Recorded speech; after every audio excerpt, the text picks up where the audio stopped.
I like him to go swimming because it's good exercise, you know what I mean? Welcome to MojoPlays, and today we're looking at the 10 worst PS2 games. For this list, we'll be looking at the games that ruined Christmas for a generation of kids. Whether they were undeveloped or just objectively terrible, they're all on our naughty list. Were you unlucky enough to get your hands on one of these games? Let us know in the comments below. Before we continue, we publish content all week long, so be sure to subscribe and ring the bell to get notified of our latest videos. Army Men Green Rogue. The Green Army doesn't stand a chance. A lot of younger viewers might not remember the cultural phenomenon in the cult classic that was the Army Men series. After the raging success of the first few games, developer 3DO went on to release more in the series, and frequently 3DO with ever-declining quality. Army Men Green Rogue was the 13th game they released in 3 years. Yes, you heard that right. This game featured a rail system which minimized the player's freedom, the only thing the other games had going for it. Throw in game-breaking glitches and an overall sense of sloth, and the franchise soon found itself dishonorably discharged. Beverly Hills Cop.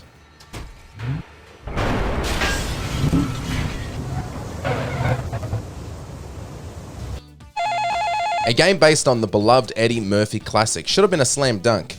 It wasn't. Stealth sections, an original story with none of the movie's charm, a character model that made Eddie Murphy look abysmal. But wait, it gets worse. With a cover system that doesn't work, no respect for the source material, and the fact that if you play this game always crouched, you won't take damage because the AI isn't programmed to look down, this game has 1 star all across the board. Fight Club.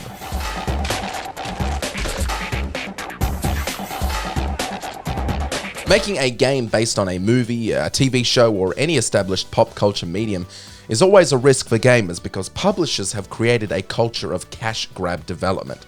Fight Club on the PS2 is a shining example of how cash grabs can get. If you don't have the money to license the 2 lead characters from a film, you should probably move on to your next idea. Tyler needs you back at the house. He wants to meet you. But developer Genuine Games pushed on without Edward Norton or Brad Pitt, instead using a cast of playable characters from the film that they could license, most of which would only appear in a scene or 2. If the gameplay was good, we might have forgiven them, but with an uninspired set of moves and animations that make a high school stop motion project look great, this game was destroyed by critics upon release. Also, Fred Durst? Catwoman.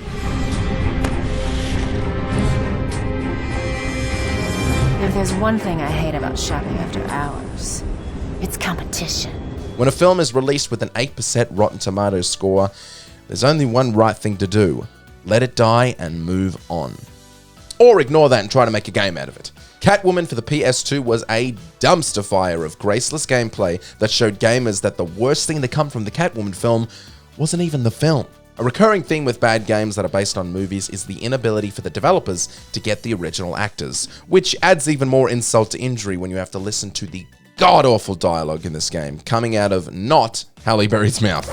Let's take the high road. What's that my cat's eye spies? I'll claw my way to the top. Well, aren't you the pick of the litter? Charlie's Angels. Good morning, Angels. Good morning, Charlie. Nothing annoys gamers more than feeling like they're being pandered to. It's very obvious when a marketing team gets behind the development of a game and tries to create it for a demographic they have no connection with. And this is painfully clear with the half-naked Charlie's Angels flip-flopping all over the place. In order to approach it without drawing too much attention, you girls will sign up for the Miss Bikini contest on the beach. You know what gamers like more than half-naked oblong-shaped protagonists? Good gameplay. This thing deserves all of Lucy Lou's wrath. Terminator 3, Rise of the Machines. Affirmative. Come with me if you want to live. Terminator 3 was expected to be a hit. Taking the world of the Terminator and bringing it into a first-person shooter format seemed like a good idea on paper. But as with most of the games discussed, the developer spent little to no time making the mechanics feel good. The success of this game appeared to be resting solely on the player's enjoyment that they're playing as the titular character. However, the AI is atrocious with no brain power or direction.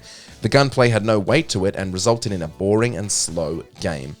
If any game needed Arnie to help elevate it, it was this. Bad Boys Miami Takedown. Don't do it!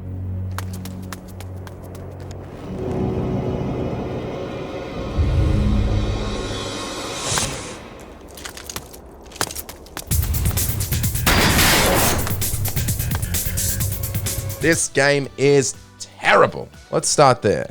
But the terribleness doesn't come from the gameplay. Don't get us wrong, the gameplay is awful, and the perfect cop bad boy bar still makes us cringe. But it's the writing, voice acting, and story that almost makes this game so bad that it's good again. Without even a whiff of irony, Bad Boys takes on some of the worst tropes of action cinema without realizing it stands against everything that made the source material so great. Bad Boys for life? How about Bad Boys for 10 minutes before going in the trash? Celebrity Deathmatch. And the phone booth makes a surprise call. We can encapsulate everything that's wrong with the majority of the games discussed today by taking a look at Celebrity Deathmatch, truly the reality television of video games. This game is based on the MTV stop-motion cartoon of the same name. While the show was able to change week to week to stay fresh, the game leaves the players stuck in time with a product that focuses less on gameplay and more on gimmicks that really have no benefit to the player's success in the ring. The moves get less and less funny with each repeat. Celebrity Deathmatch is boring and rightly deserves the very low user reviews it received upon release. Knight Rider 2: The Game.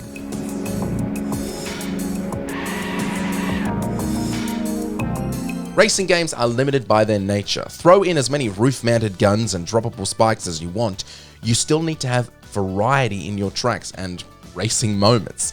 If the driving feels boring, you will kill your game's success before it's even had a chance to say, "Michael, please drive me into oncoming traffic so I can feel something." The graphics in Knight Rider 2 look polygonal and the drivable maps are all boring as can be. Kit doesn't help the situation by feeling weightless and on the verge of annoying with every sentence uttered. They're missiles, Michael.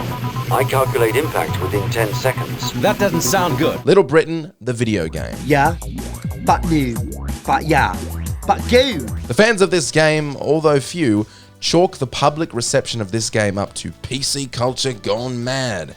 But in reality, Little Britain's most crass and vile features come from the gameplay itself.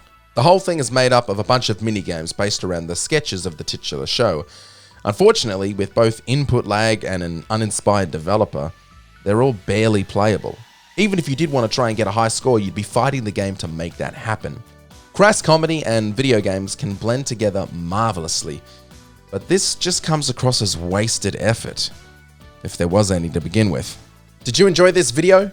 Check out these other clips from MojoPlays and be sure to subscribe and ring the bell to be notified of our latest videos.